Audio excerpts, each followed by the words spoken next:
Hi, this is Clint from MelanomaRoadTripUSA.com. We're in Tip City, Ohio, and we're at the Sizemore's residence. So I just have a few guests that I'd like to introduce you to you first. Jay Allen is here, and you all know him through our blogs. And we've also got the Sizemores here as well. So I'll let Jay introduce you because they've got a real history together that sort of precedes our trip over to the US. So Jay, just let us know how you come about to know the Sizemores. Look, I was diagnosed with melanoma in 2008, and then probably about 7 or 8 months later, I received an email from a lady by the name of Jill, and this is Jill right here. Jill, would you like to share how it came about and how we met? Yeah. How we connected?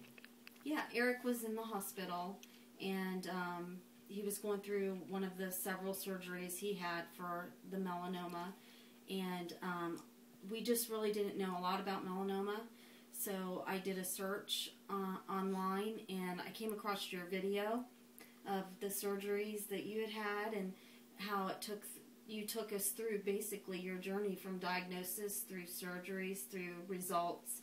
And I sent you a message because when I watched your video and then I played it for Eric, and it just really touched us to know that we weren't alone. Even though you were all the way in Australia, it felt like we finally found somebody else who knew what we were going through. Yeah. Yeah, it touched me too, because I remember the moment. I said, look at this, Janine. I just got an email, a message from someone on the other side in America. I think that's one of the key things we've found across this journey is that we may live a very long way away from each other, but people living with melanoma and their support network around them, we almost become instant friends because we're going through the same things as each other. I'd just like to ask Eric his sort of thoughts on where he's at and the hope for the future that he's got, given that he's started a new trial and things are looking pretty good at the moment.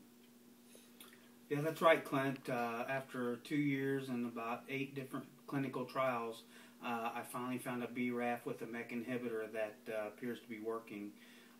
If you can see the tumor on my right leg, it's about 2.5 inches in diameter.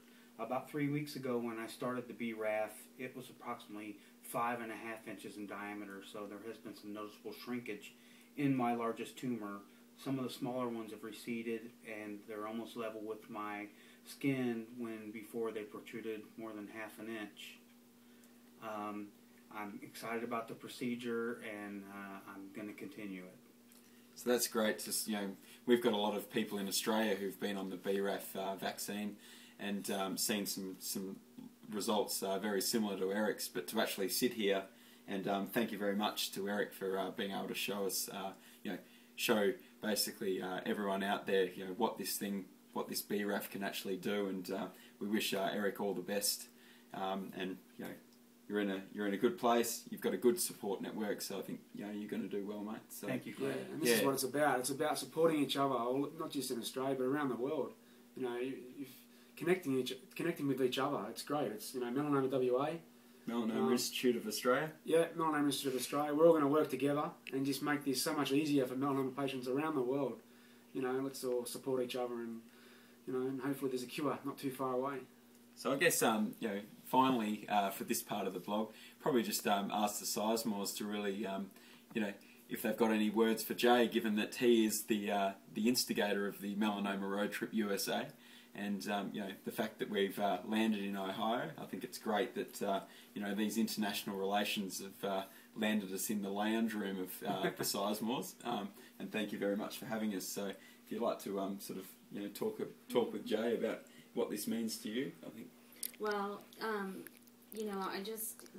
when you are diagnosed with something like this, you feel really alone, and because you don't hear of melanoma very much, and one thing we just, both of us felt alone, and I know Eric did especially, and I just want to thank you for posting your video so that you could bring awareness and so that other people could be touched by your story and by sharing your story and such raw raw footage, you know, of getting the notice of the lymph node containing melanoma. But you know, by sharing your story, Jay, you've given people a lot of hope, and it gave us hope, and we just feel really blessed that, you know, we got to now meet you in person, and that we met you online, and you became a very good friend to us, and we really appreciate that. No worries, thank you. And I didn't have much support when I was first diagnosed, and that's what it's about. If it's helped you, then that is a great thing. And you know, I'm here today, so you know, we've met and we've made you. How have you felt tonight since you've been here, mate? You felt a whole lot better? I felt a whole lot better. It's nice to be around people that understand what you're going through. Yeah. So I guess, you know, that'll wrap up from the Sizemore residents. But if that doesn't inspire you and touch you, then I don't think anything will. So you know, this has probably been the highlight. I know it's very early days, but this will be one of the highlights of the trip for me, for sure. So keep tuning in to melanomaroadtripusa.com, and we'll keep bringing you some insights into some amazing people that are on the melanoma journey. So see you for now.